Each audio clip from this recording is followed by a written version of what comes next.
3-4 KG হবে ওজন। তুমি এখানে কি করতেছো?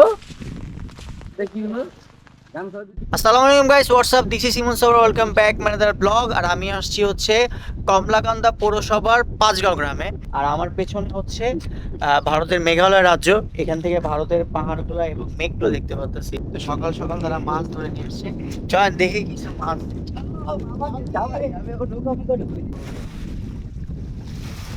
কি কি মাছ পাইছেন আপনারা? বল মাছ আছে এখানে, দেখা যাবে? চল গাইস দেখি। না যাওয়ার কিছু নাই। না না পড়বো না। বাড়ি কই? ঢাকা। এখানে গ্রাম দেখতে আসছি আপনাদের পাঁচগাঁও। করে রাত হাত ভাড়া দিলে বের করব।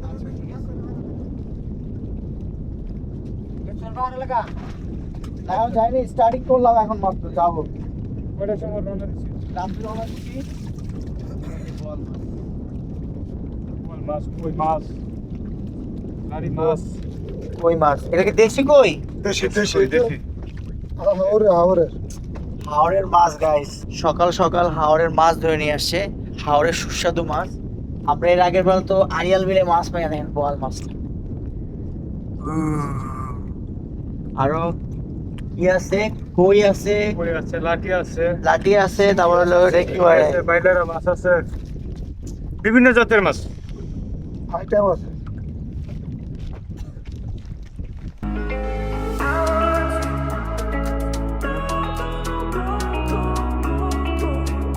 আমরা তো ওই যে ইয়াতে গেছিলাম, সাতলার বিল বরিশালে, যা শাপলা মানে পর্যন্ত শাপলা পাইছি। আর এখন ফুটন্ত। এই শুনো, তোমার নাম কি? তামিম। তামিমের বন্ধু। Nice to meet you. আমরা যদি এখান থেকে তুই শাপলা ফুল নেই তাহলে কোনো সমস্যা আছে? আর আমরা তো শহরের পোলাপাইন, তো আমরা শাপলা ফুল দেখি না সচরাচর। মানে তোমরা তো সচরাচর শাপলা ফুল দেখো না? দেখো না? তুই কি, তোর এটা কি? পোলা। পোলা করিস কোনটাতে বলে জিজ্ঞেস তো? এটা পরে ওয়ানে না? হ্যাঁ ওয়ানে। ওয়ানে বলে। এটা পরে নার্সারি, এটা কেজি, এটা পেলে। পোলার মায়ের দেখতে ঠিক মতো নাম আছে না? আচ্ছা তোমার টাটা দিয়ে দে, টাটা। ঠিক আছে। টাটা দাও, টাটা। গাইজ আমরা এখন চন্দ্রডিঙে একটা গাছের কাছে যাচ্ছি এবং ওখান থেকে ঝর্ণা দেখতে যাব। আর আমার হাইলি রিকমেন্ডেশন থাকবে আপনারা পাঁচগাঁও গ্রামটা ঘুরে যান। খুবই সুন্দর গ্রাম বাংলাদেশে, এবং মেঘালয়ের পাশে, তো মানে আপনি মেঘালয়ের ফিলটাও পাবেন। কি হ্যাঁ, যেহেতু আমরা আমরা যাবো এখন পাঁচগাঁও গ্রাম, চলো। বান্দর সবসময় গাছেই ঝুলবে। এই রাজুর গাছেই থাকে। হ্যাঁ, তো আমরা এখন ঝর্ণাটা দেখে আসি। এই যে কি বলে, একটা চার চার বলে, মানে সাধু বাংলায় বলে চার। আর আমাকে বরিশালের আচ্ছা না, ওই জায়গায় যাইতে হবে গেলে আমি যদি আরামসে হাইটা যাই। না, তুমি সবসময় গ্রামীণ ফিল। আর তো ইংলিশ ফিল। না যদি পড়ে যাই। আগের মানুষের তো সেতু ছিল না, তখন তো এই হাক্কাই পার হইছে। তুমি হাক্কা পারাও।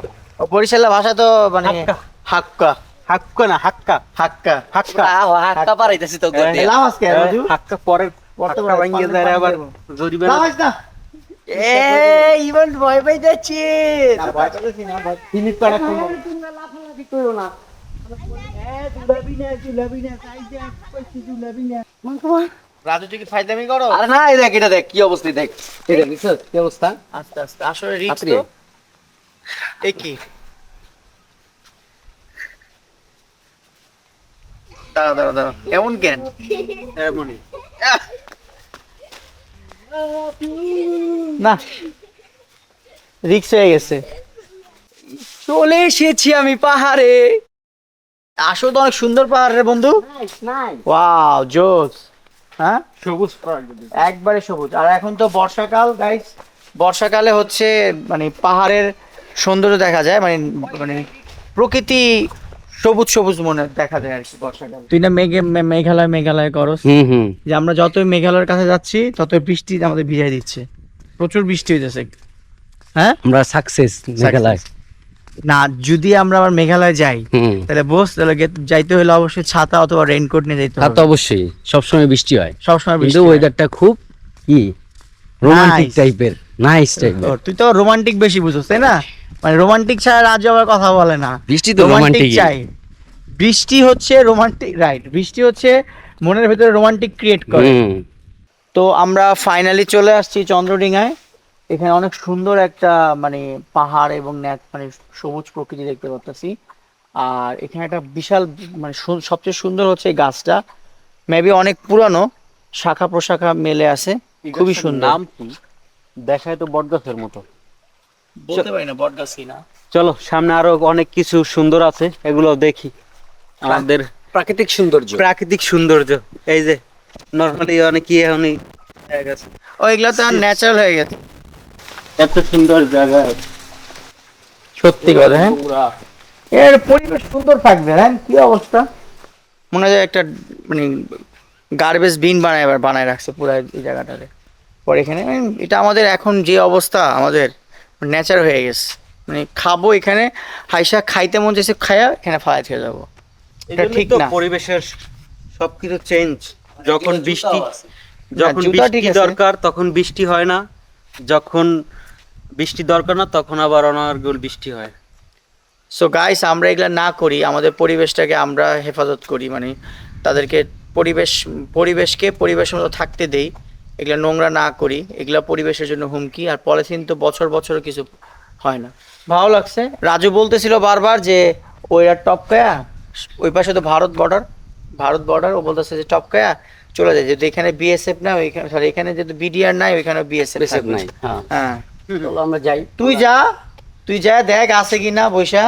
নাই ভাই, তুই যাস না, আমি একমার এক কোদাম যাইতে পারবো না। না আমার তো যাওয়ার দরকার নেই, আমি ইললিগ্যাল ভাবে কেন যাবো, আমার তো লিগ্যাল ওয়েতে যাওয়ার চাইতে পারি আমরা। আমার যদিও পাসপোর্টে এখনো ভিসা আছে, যাইতে পারবো, এখন এক মাস আছে। ও ঝর্ণা গো, ওয়াও, করে অনেক সুন্দর গাইস, ঝর্ণাটা দেখেন। এক্সপেকটেশন আর রিয়ালিটি খুব বাজে অবস্থা। ও ঝর্ণা গো, তুমি কি কইয়া? আসল জন্যই ভয় পেয়ে জন্য দেখলে। না, আমাদের এক্সপেকটেশন ছিল অনেক উপর থেকে ঝর্ণাটা পড়বে। আমি তো ভাবছি যে পাহাড়ে যাই ছিল থেকে নরমালি আমরা মাধবকুণ্ড যে ঝর্ণা উপর থেকে পড়ে। হ্যাঁ, দুই আর সামনে দিয়ে আমার গাড়িতে পড়বে, আমি তো বলতে পারি নাই, তাহলে আমি একটু রাখতে আইতাম না। এটা একটা সৌন্দর্য। আমরা হরতে গিয়ে যা। আমি আর গাড়িতে আমার কোলে নাও, আমি হুতি যাইয়াম। মনু মেকি আর আছে রাজু, কিন্তু কথা ওটা না, যদি মনে করো বাঘ বাইরে কেমন করবি তুই? খাই থাক মধ্যে পারলে খা মারে আছে বড় বড়।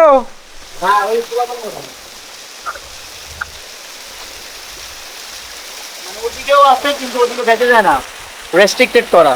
তামিম, ভাবলাম যে আচ্ছা ঝর্ণায় গোসল করব, কিন্তু ছোট ঝর্ণা তো, গোসল করবা? আমি বড় জোর 8টা 6 আইতে পারি, আমি 5টা ভিগে আইতে পারি। যাও।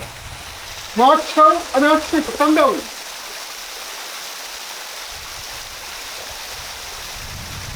তুমি আমাকে ছুঁয়ে দাও।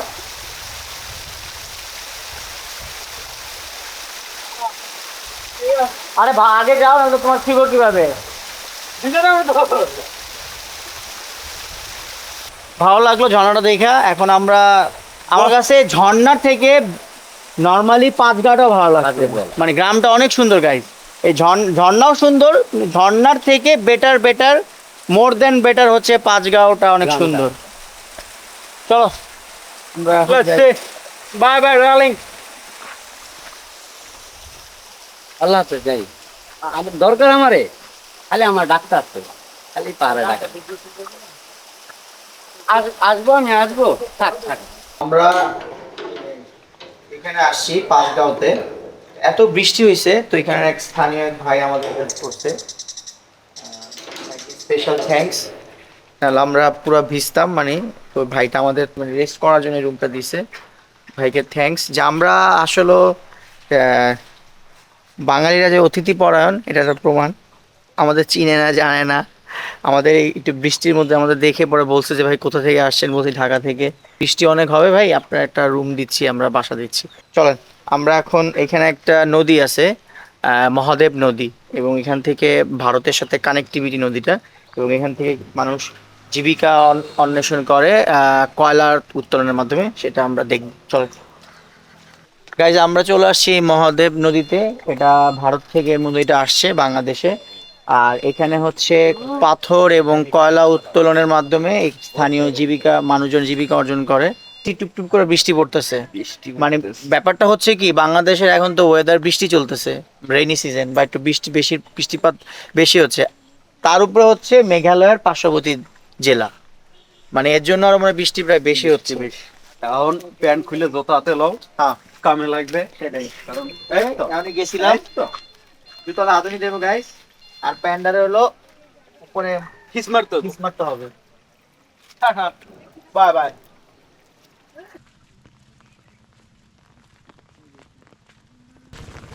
তো আমরা এখন এই মহাদেব নদীর পাড়ে চলে আসছি। আর এখান থেকে আমরা অলরেডি দেখতেই পারতেছেন যে তারা পাথর এবং ভেসে আসা কাঠ কয়লা উত্তোলন করতেছে। এই যে কাঠ কয়লা গুলো, এগুলো দেখছো? এই দেখো, এটা কিন্তু কয়লা, পাথরের কয়লা আছে, পাথর না, পাথরের কয়লা আছে, মানে কাঠ কয়লা, পাথরের কয়লা, পাথর। এখানে মানে গর্ত করে কি পাওয়া যায়? প্রতিদিন কেমন কেজি, মানে কত কেজি উঠাতে পারেন? তারপর শুনি।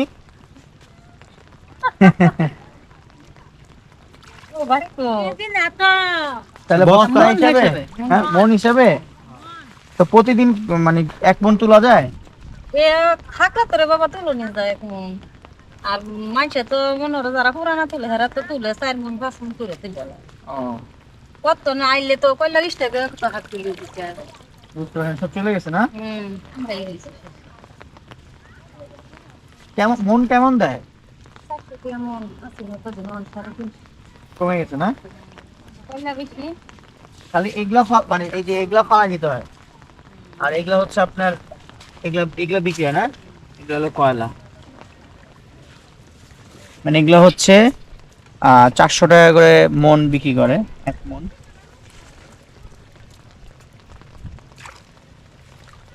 দেশে কয়লা নাই? আমাদের এখানে তো কয়লা আছে। আমরা আসছি আপনাদের এখানে এই দেখার জন্য, ঢাকা থেকে। তারপর কারো বাড়িতে না, এমনি ঘুরতে আসছি।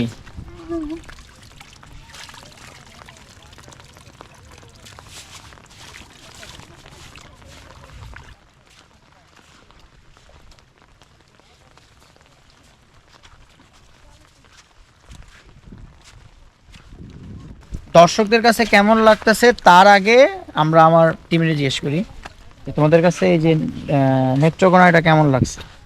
মানে গ্রামগুলো আমার কাছে খুবই সুন্দর লাগছে। আমি তো দর্শকদের হাইলি রিকমেন্ডেশন করতেছি যে আপনারা পাঁচগাঁও আসেন। এটার পাঁচগাঁওটা অনেক সুন্দর, ন্যাচারাল সমৃদ্ধ একটা গ্রাম। সব গ্রামই ন্যাচারাল সমৃদ্ধ, কিন্তু এটা একটু ব্যতিক্রম, কারণ হচ্ছে মেঘালয় পাহাড়ের মানে পাশের জেলা এবং একবার পাশের গ্রাম। এখান থেকে আপনি মেঘালয় পাহাড়টা দেখতে পাবেন, ভারতের মেঘগুলো দেখা যাচ্ছে এখান থেকে, অন্যরকম পরিবেশ এখানে। তো গাইস, আপনাদের কেমন লাগতেছে নেত্রকোনা ব্লগটা আমাকে কমেন্ট করে জানানোর অনুরোধ রইল, এবং দেখা হবে পরবর্তী ব্লগে।